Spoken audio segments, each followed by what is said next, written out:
हाँ, good morning बच्चों। तो बच्चों हमने पढ़ा था, श्रृंगार रस पढ़ लिया था और हास्य रस पढ़ लिया था। तो अब हम पढ़ेंगे करुण रस कि करुण रस कहाँ होता है। तो जैसे बंधु विनाश, बंधु वियोग, द्रव्य नाश और प्रेमी के सदैव के लिए बिछुड़ जाने से करुण रस उत्पन्न होता है। अर्थात कि जहाँ पर कहीं भी अपने किसी का वियोग हो जाए या उसका विनाश हो जाए, यानी कि उसकी मृत्यु हो जाए या सदैव के लिए बिछुड़ जाने से वहां पर करुण रस होता है। और करुण रस का स्थायी भाव क्या है? शोक। तो यद्यपि दुख का अनुभव वियोग श्रृंगार में भी होता है, किंतु वहां पर मिलने की आशा बंधी रहती है। अतएव शोक स्थायी भाव, विभाव, अनुभाव, संचारी भाव के संयोग से करुण रस की दशा को प्राप्त होता है। तो समझ में आ गया होगा कि कहाँ पर होता है करुण रस?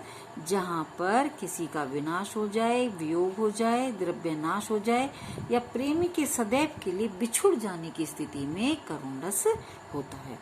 जैसे अब उदाहरण के माध्यम से हम इसे समझेंगे कि अभी तो मुकुट बंधा था माथ, हुए कल ही हल्दी के हाथ, खुले भी न थे लाज के बोल, खिले थे चुम्बन शून्य कपोल।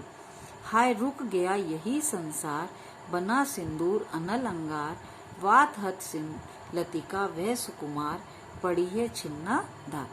तो बच्चों इस पंक्ति में क्या है कि इस पंक्ति में उसके पति की मृत्यु हो गई है। विनिष्ट पति आलम्बन तथा मुकुट का बंधना, हल्दी के हाथ होना, लाज के बोलों का भी न खुलना आदि उद्दीपन है।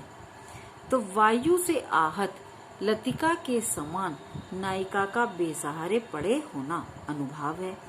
तो इसमें विषाद, दैन्य, स्मृति, जड़ता आदि संचारियों की जो व्यंजना है, इस प्रकार से इसमें करुण रस माना गया है।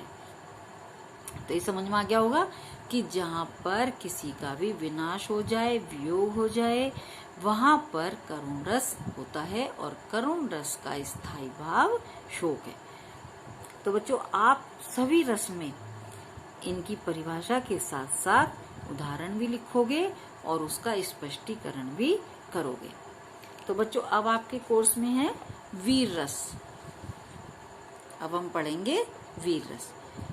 तो कि युद्ध अथवा किसी कठिन कार्य को करने के लिए हृदय में जो उत्साह जागृत होता है, उससे वीर रस की निष्पत्ति होती है। यानी कि युद्ध का अवसर हो या कोई कठिन कार्य करना हो, तो जो हमारे हृदय में एक उत्साह का भाव जागृत होता है, वहां पर वीर रस होता है। और वीर रस का स्थायी भाव क्या है? उत्साह। तो भाव, विभाव, अनुभाव और संचारी भाव का संयोग इसके प्रमुख उपकरण है। तो जैसे बच्चों वैसे तो उदाहरण आप इसमें भी कोई सा लिख सकते हो जो आपको अच्छा लगे। जैसे झांसी की रानी का भी कर सकते हो कि बुंदेले हर बोलो के मुंह हमने सुनी कहानी थी। तो इस तरह से इसमें क्रुद्ध दशानन 20 भुजानी, सो लय कपि रीच अनीसर बट्टत। तो ये आपको अगर कठिन लगे तो आप उसे कर सकते हो कि खूब लड़ी मर्दानी वह तो झांसी वाली रानी थी। या दूसरा भूषण कवि का है, साजी चतुरंग सेन अंग में उमंग धारी, सर जा शिवाजी जंग जीतन चलत हैं। तो ये आपको भूषण कवि के चैप्टर में आपको मिल जाएगा। तो वहां से आप उन पंक्तियों को याद कर सकते हो। तो कि यहाँ पर लंका के युद्ध में रीछ बानरों की सेना को देखकर रावण के युद्ध का वर्णन है कि रावण के हृदय में उत्साह स्थायी भाव है। रीछ तथा वानर आलम्बन है, आलम्बन यानी कि सहारा है। और वानरों की विभिन्न लीलाएं उद्दीपन है। जो वानर वहां पर विभिन्न प्रकार की लीलाएं करते थे, नेत्रों का लाल होना, शत्रुओं के सिर को काटना आदि अनुभाव है। उग्रता, अमश आदि संचारी भाव है। तो वीर रस का स्थायी भाव क्या है? उत्साह। तो आपको इसी तरह से परिभाषा लिखनी है, उसका उदाहरण लिखना है और उसी का स्पष्टीकरण देना है। अब है शांत रस। तो बच्चों शांत रस की तत्व ज्ञान की प्राप्ति अथवा संसार से वैराग्य होने पर शांत रस की उत्पत्ति होती है। यानी कि शांत रस कहाँ होता है? जहाँ किसी को तत्व ज्ञान की प्राप्ति हो जाए या उसे संसार से वैराग्य हो जाए, तो वहाँ पर शांत रस होता है। यानी कि जहाँ न तो दुख है, न सुख है, न द्वेष है, न राग है, न कोई इच्छा है, ऐसी मनस्थिति में उत्पन्न रस को मुनियों ने शांत रस कहा है। इस प्रकार निर्वेद नामक स्थायी भाव, यानी कि शांत रस का स्थायी भाव क्या है? निर्वेद। तो इसका भाव, अनुभाव, संचारी भाव के संयोग से शांत रस का रूप ग्रहण करता है। तो बच्चों, इसमें भी आप शांत रस में भी कोई सा भी उदाहरण लिख सकते हो। कबीरदास के बहुत सारे उदाहरण हैं जो कि आसान भी हैं और उन्हें आप याद कर सकते हो। ये तुलसीदास का उदाहरण है, कवाऊं खोऊं यही रहनी रहोगो, श्री रघुनाथ कृपालु कृपा ते संत स्वभाव गहोगो।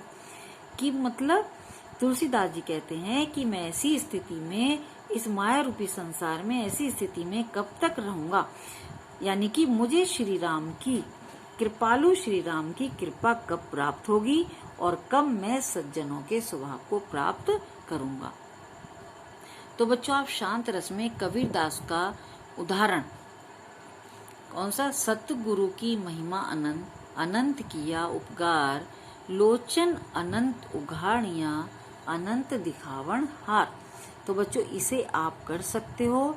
इसमें शांत रस भी है, दोहा छंद भी है और यमक अलंकार भी है। यानी कि आपको एक ही उदाहरण कई कई में काम आएगा।